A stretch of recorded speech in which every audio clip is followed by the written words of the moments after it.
Right, మనం ఉదయ్ గారితో మాట్లాడదాం. ఉదయ్ గారు, నిజంగా మతం మార్చుకుంటే తండ్రిని మార్చుకున్నట్టయినా? ఇప్పుడు ఫస్ట్ వాళ్ళకి రాజ్యాంగం మీద నమ్మకం లేదు ఒకటి. ఇప్పుడు వీళ్ళు మాట్లాడే మాటలన్నీ మత ఉన్మాద ప్రేరేపిత వ్యాఖ్యలు. ఈ దేశం అని భిన్నత్వంలో ఏకత్వం, విభిన్న కులాలు, విభిన్న మతాలు, విభిన్న జాతులు, విభిన్న సంస్కృతుల యొక్క సమ్మేళనం. కాబట్టి అందరు కలిసి భారతదేశం యొక్క ఉన్నతిని తీర్చిదిద్దాలనే నమ్మకాల ద్వారా మన విలువలు అనేది మనకున్నాయి. ఇప్పుడు హిందూ మతం అనేది కొన్ని కోట్ల మంది విశ్వాసాలకు ప్రతీకలండి.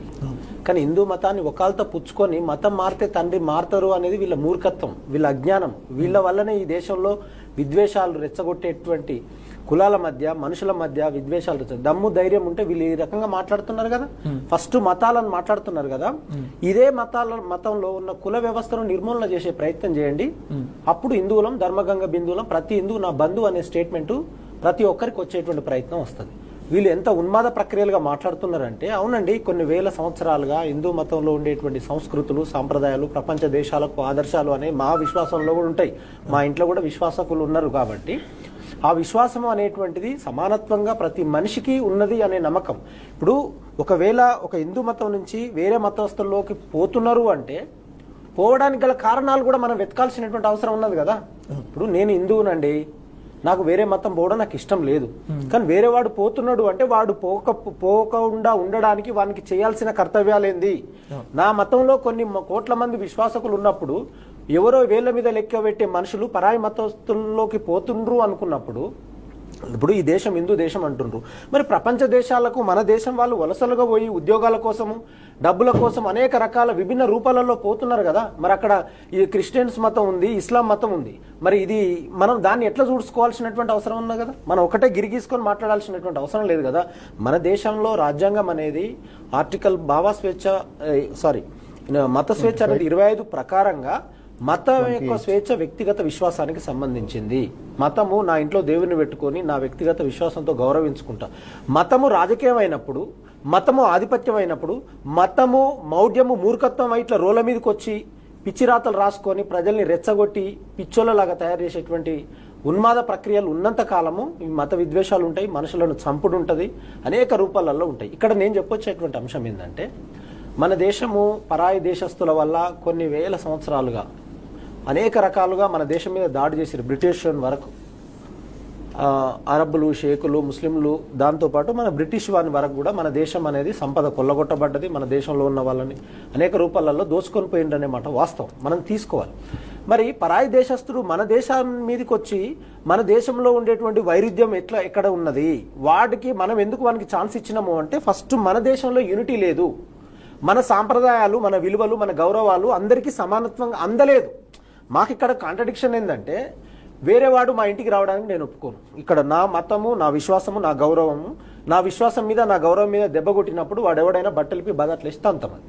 కాబట్టి ఇక్కడ నేను చెప్పొచ్చేటువంటి విషయం ఏంటంటే, మన దేశము రాజ్యాంగం ఉంది కాబట్టి ఆ రాజ్యాంగంలో ఉండేటువంటి అంశాలు సమానత్వంగా ఉండాలనే క్రమంలో మన మత విశ్వాసాలు, మన మతం నుంచి వేరే వాళ్ళు వేరే మతం పోకుండా ఉండే ప్రయత్నంలో భాగంగా వాళ్ళు పోకపోవడానికి కారణాలను వెతికి ఒక మానవతా హృదయంతో మనం ఎట్లా కన్విన్సింగ్ చేసుకోవాలి, మన మతాన్ని ఎట్లా ఉన్నతీకరించుకోవాలి, మన మతంలో దేశాన్ని తగ్గించి సామరస్యతను, ప్రేమను, విలువను ప్రపంచానికి ఒక ఆదర్శప్రాయమైనటువంటి విలువగా నువ్వు ఎట్లా చూడాల్సినటువంటి అవసరం ఉందో అనేది నా యొక్క అభిప్రాయం. రైట్.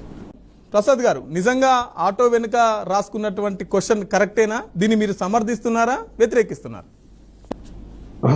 జై శ్రీరామ్. ముఖ్యంగా ఆటో ఇది బాగా కాంట్రవర్సీ అవుతుంది. ఆటో వెనుక ఏదైతే మతం మారితే తండ్రిని మార్చినట్లే అని ఏదైతే స్టేట్మెంట్ ఉందో ఇది 100% కరెక్ట్. ఇది మొత్తము ప్రతి ఆటోలనే కాదు, ప్రతి వెహికల్స్ లో కూడా, వెహికల్స్ వాడే వాళ్ళు కూడా ప్రతి ఒక్కరు కూడా ఈ స్టేట్మెంట్ ని ఖచ్చితంగా వాళ్ళ బండ్ల మీద కావచ్చు, ఆటోల మీద కావచ్చు, ఏదైనా సరే రాయడం చాలా మంచిది. ఎందుకంటే ఈ విషయం మీద నేను ఒక 5 పాయింట్లు, నేను ముఖ్యమైన 5 పాయింట్లు చెప్పదలుచుకున్నాను. ఈ మతం మారితే తండ్రిని మార్చినట్లే అనే దానికి నంబర్ 1 పాయింట్ ఏంటంటే, మన పూర్వీకుల వారసత్వం మరియు మన జీవన శైలిని మనం దూరం అయిపోతున్నాం.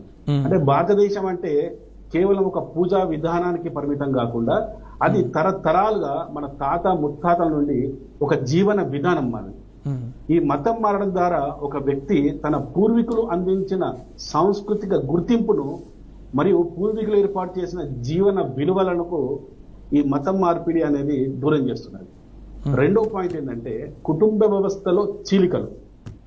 ఒక కుటుంబంలో ఒకడు మతం మారిందంటే వాడు పితృకార్యాలు అంటే తద్దినాలు కావచ్చు, కర్మకాండలు కావచ్చు, లేకుంటే హిందూ ఆచారపరంగా వివాహ వేడుకలు వంటి ఈ ఆచారాలన్నిటికీ వాడు దూరం అయిపోతున్నాడు. మనము సోషల్ మీడియాలో కూడా చాలా మనం పోస్ట్ కూడా చూసాం, వీడియోలు చూసాం. మనం ఎప్పుడైతే వాడు మతం మారిండో, మతం మారిన తర్వాత తండ్రి యొక్క కర్మకాండలు, తండ్రి కావచ్చు తల్లి కావచ్చు, వాళ్ళను అంటే ఆ కర్మకాండలు కూడా నిరాకరిస్తున్నాడు. నిరాకరించిన వీడియోలు మనము చాలా సోషల్ మీడియాలో మనం చూసాం. మనం అంటే వాడు మతం మారగానే వాడి భావజాలం మారిపోతున్నది. అలాగే ఇంకోటి ఏంటంటే చారిత్రక మూలాలకు దూరం అవుతున్నాడు. అంటే మన హిందువుల చారిత్రక మూలాలు ఏంటి? మన పురాణాలు కావచ్చు, ఇతిహాసాలు మరియు స్థానిక ఆచారాలు ఈ దేశ చరిత్రలో ఒక భాగం. ఇలాంటి వాటన్నిటికి కూడా వీడు ఎప్పుడైతే మతం మారుతున్నాడో వీటన్నిటికీ దూరం అవుతున్నాడు. ఇక నాలుగో పాయింట్ ఏంటంటే మన సంస్కృతికి దూరం కావడం. ఈ మత మార్పిడి వల్ల భాష కావచ్చు, కట్టుబాట్లు కావచ్చు, సాంప్రదాయాలు కావచ్చు, కళలు కావచ్చు, వీటన్నిటికీ కూడా చాలా దూరం అవుతున్నాడు. అయితే ముఖ్యంగా ఈ స్టేట్మెంట్ ఏదైతే ఉందో మతం మారితే తండ్రిని మార్చినట్లేనా అనే పదానికి ఖచ్చితమైన స్టేట్మెంట్ ఇప్పుడు నేను ఒకటి ఇస్తున్నాను.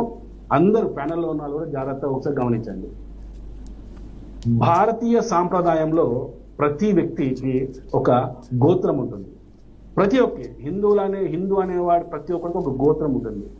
ఇది మా మూల పురుషుల నుంచి, అంటే మా గోత్రము ఎలా వస్తుందంటే మా మూల పురుషుల నుంచి వస్తుంటది. ఆ మూల పురుషుల నుంచి వస్తున్న ఈ గోత్రాన్ని, మత ఆచారాల వ్యవహారాలను, పితృ దేవతలను గౌరవిస్తూ ఈ గోత్రాలు అనేవి మాకు ఉంటాయి. ఎప్పుడైతే వీడు మతం మారిపోతాడో ఈ పితృ పరంపరను, ఈ గోత్రాల్ని వీడు తిరస్కరిస్తాడు వీడు. అంతేకాకుండా తన పూర్వీకుల వృక్ష వేర్లు ఉంటాయి కదా, అంటే వాటి ఈ వేర్లను కూడా ఈ మతం మారిన తర్వాత తిరస్కరించడం జరుగుతుంది. కాబట్టి ఖచ్చితంగా తన తండ్రి మూలాలు అంటే ఈ గోత్రము, ఈ మూల పురుషుల ఇవన్నీ ఏవైతే ఉన్నాయో వీటన్నిటికీ వీడు దూరం అవుతుంది. కాబట్టి ఖచ్చితంగా మతం మారితే తండ్రిని మార్చినట్లే. భరత్, మీరు ఎందుకోసమని వెనుక కొటేషన్ రాసుకున్నారు? దాని తర్వాత మీ మీద పోలీస్ కేసు అయినట్టున్నది. అసలు ఏం జరిగింది? ఎందుకోసం రాసుకున్నారు? నేను హిందువునమ్మా, అందుకని నాకు నచ్చింది. ఇంకోటి ఫస్ట్ పాయింట్, ఈ హిందూ దేశం ఒకటి గడ్డ మీద పుట్టిన ఫస్ట్ ఎవరైనా హిందువే కాబట్టి నేను వాళ్ళ లెక్కన ఇప్పుడు హిందూ అనేసి రాయిస్తున్నా. తర్వాత వచ్చేసి మత మార్పులు కూడా ఎక్కువ అందుకనేసి రాయించేసిన. తర్వాత ఏమైంది?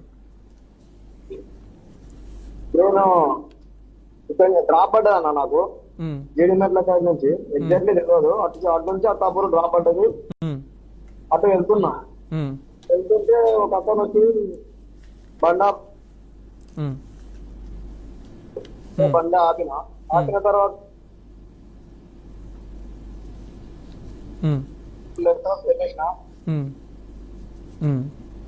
ఎందుకు చెప్పాలి వీళ్ళకని చెప్పేసి, ఏమైంది ఎందుకు అనేసి అంటే ఏం రాయించినావు రా ఇది అనేసి అన్నాడు ఆయన.